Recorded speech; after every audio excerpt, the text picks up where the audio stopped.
চোখের পানি মূল্য কত কিছু হয়ে যায়। এই জন্যই বাবা দিলা চোখের পানি যত কিছু পালাইবে। আহলে বায়াতের শান গাইতে গাইতে যদি চোখের পানি ফালায় ফালায় কান্দে, এই চোখের পানি কিন্তু কাল হাসরের ময়দানে আপনি আমার না যেতে রুচিরা হয়ে যাইব।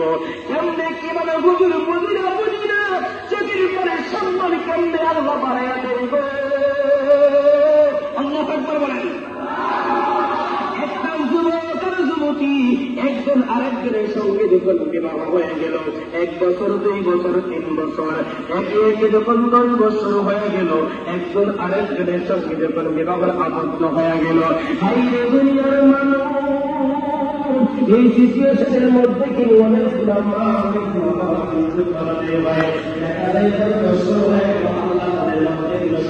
দেয় নাই, সন্তান নাই, সন্তান নাই, 10 বছর হয়ে গেল কোন সন্তান আমার মধ্যে দেয় নাই। আসলে দুইজনে জীবনের গুণায় স্মরণ করিয়া তাহাজ্জুদের সময় আল্লাহর কাছে কান্না করতে শুরু করি। একজন আরেকজনকে কই ওরে তিন ঘরের মধ্যে আল্লাহরে ডাকছি, আর ঘরের মধ্যে আল্লাহরে ডাকবো না। আসলে দুইজন মিলে আমরা জঙ্গলের মধ্যে গিয়া এই জায়গায় কোনো মানুষের কোনো আবাস নাই, এই জায়গায় কোনো কিছুর আবাস নাই, এই জায়গায় গেলে আমরা কেউ কেউ আমাদেরকে সারা পাবে না। ওই জায়গায় গিয়ে আল্লাহর গভীর ভাবে আমরা আল্লাহকে রাখবো। একজন আরেকজন মিলে দুইজন যখন সন্ধ্যায় চলে গেল, ইয়া তাহাজ্জুদ কইরা যখন আল্লাহর কাছে যখন দুইটা হাত বাড়ায়া দিয়েছে, গফুর রহিম নাম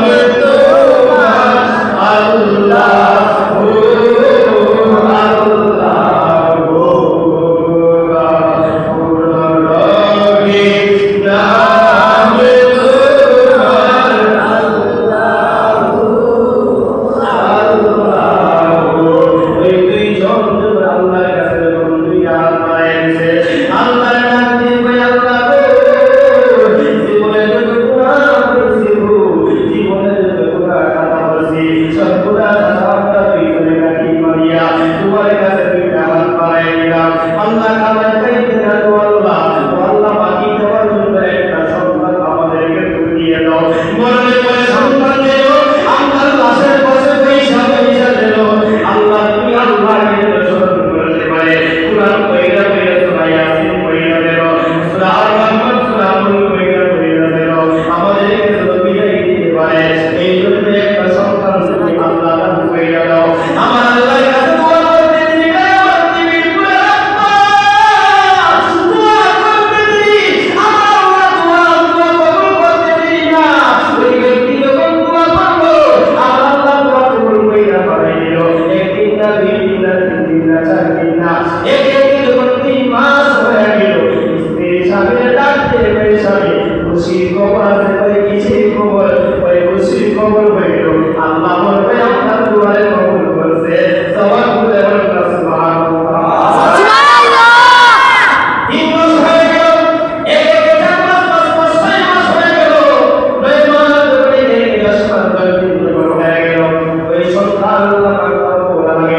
ওই জায়গায় যখন বাবা সন্তানকে নিয়ে গেল ইয়া সন্তানকে বলবা তুমি এই জায়গায় করতে যাও বলছিল এই জায়গায় নাকি তোমার নিয়ে আসলে করে তোমার চক্ষু ভালো কইরা দিব নাকি একদম করবে সাইসা আমি দাও তুমি এই জায়গায় করতে দাও আমি গিয়ে তালাশ কইরা দেখি ওই করবে বাবা কোথায় আছে যে তোমার চক্ষু ভালো কইরা দিবে ওই বাবা যখন জঙ্গলের মধ্যে যখন ঘোরাঘুরি করতে শুরু করলো ওই মেয়ে যখন বাবা আসতে হয়ে গেল মেয়ে হাতে হাতে হাতে হাতে করে জঙ্গল অনেক জায়গায় গিয়ে চলে গেল একটা গাছে ঘোরার মধ্যে গিয়ে ওই মেয়ে যখন জায়গায়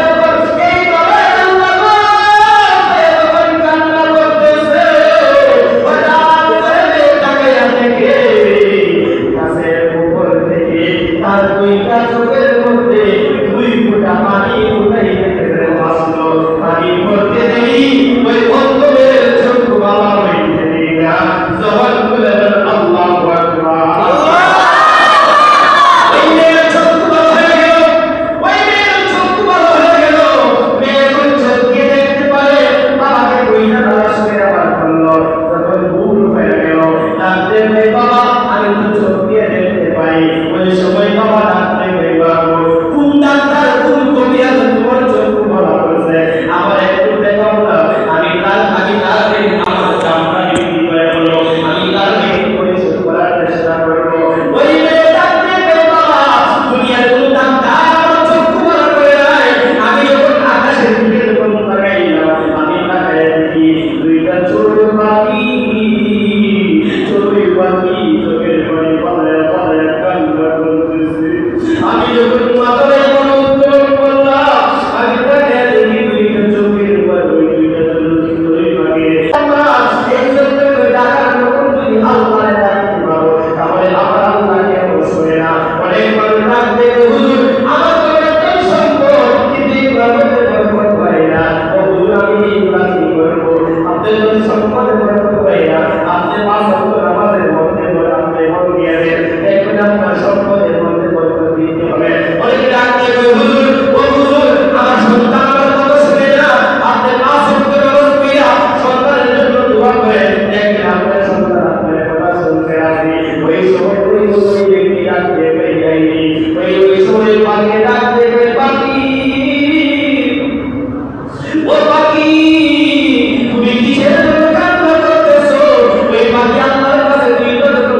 6 মাসের আলী আকবর, ওই আলী আকবর পানির জন্য কাকুতি মিনতি করতেছে, আপনি একটু কাজ করেন না, ওই আলী আকবরের নিয়ে দেখাইয়া একটু আলী আকবরের পানি খাওয়াইয়া আনেন না। ইমাম হুসাইন পরিষ্কার বলো, তুমি এই কথাটা বলতে পারলা? তারা তো আমরা আলী আকবরকে পানি দিতে দূরের কথা, তারা আমরা আলী আকবরকে মেরে দেওয়ার জন্য অনেক ষড়যন্ত্র করবে। এটা কি বলো? এই শিশুর সাথে তারা দুষ্কর্ম করবে, তারা তো মুসলমান। ওই সময় ইমাম হুসাইন আলী আকবরকে ফুলের মধ্যে নিয়ে যখন কারবালার নদীর মধ্যে গেল, গিয়া ডাক দিয়ে বলে, এই আলী সত্য বাহিনীরা, আমি তোমাদের কাছে একটা কথা জানতে চাই, আমাকে পানি দেওয়ার প্রয়োজন নাই, আমাকে পানি যদি তোমাদের বলা হয় আমি পানিকে সত্যি আমার মেরে যাবে, তোমাদেরকে আমি কতল করে ফেলবো, আমাকে পানি দেওয়ার দরকার নাই। আমার এই দুধের শিশু আলী আকবরকে তোমরা আল্লাহর রাস্তায় তোমরা এক ফোঁটা পানি দান করো, কারণ এই শিশু তো তোমাদের সাথে দুষ্কর্ম করে নাই। ইমাম হুসাইন চিন্তা করলো, ইয়াজিদ বাহিনীর যুদ্ধ কথা বলে নাই, উনি চিন্তা করলেন নিরবতা সম্পত্তির লক্ষণ, কারণ এই বাংলা যত নিরবতা করুক না কেন তাদের নিরবতা সম্পত্তির লক্ষণ হতে পারে না, তারা বেঈমান, বেঈমানি তাকে কথা বলে ঠিক যাবে। ইমাম হুসাইন যখন আলী আকবরকে যখন এক গাঁওয়ের মধ্যে আসছে, জঙ্গলের মধ্যে আসছে, আরেক গাঁওয়ের মধ্যে আসছে, আলী আকবরকে তুলে মধ্যে নিয়ে যখন পানি খাওয়াবে, হাতের মধ্যে পানি দিয়েছে, পানিটা দিতে দিই আরেক ওই আলী সৈন্য বাহিনী আলী আকবরকে আপনার লক্ষ্য করে একটা তীর মারল, আলী আকবরের এই গলা লম্বা দিয়ে আপনার টুটি দিয়ে আপনার এই দিকটা বাহির হয়ে গেল। ইমাম হুসাইন ওই সময় চোখের পানি বাড়ায় বাড়ায় কাঁদে আর ডাক দিয়ে কই, আরে নিষ্ঠুর লোকেরা, আমার এই পরিবারের শিশু আলী আকবর কি দোষ করেছিল, এই আলী আকবর কি দোষ করেছিল, তাকে তোমরা ছাড়বেন নাই। এক রবের মধ্যে পেয়েছি পিতার সাক্ষী, ইমাম হুসাইন এই আলী আকবরের সুখে তার চুল ছিল কালো, এই আলী আকবরের সুখে ইমাম হুসাইনের চুল বড় হয়ে গিয়েছিল সাদা। আল্লাহু আকবার। সুখ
Allah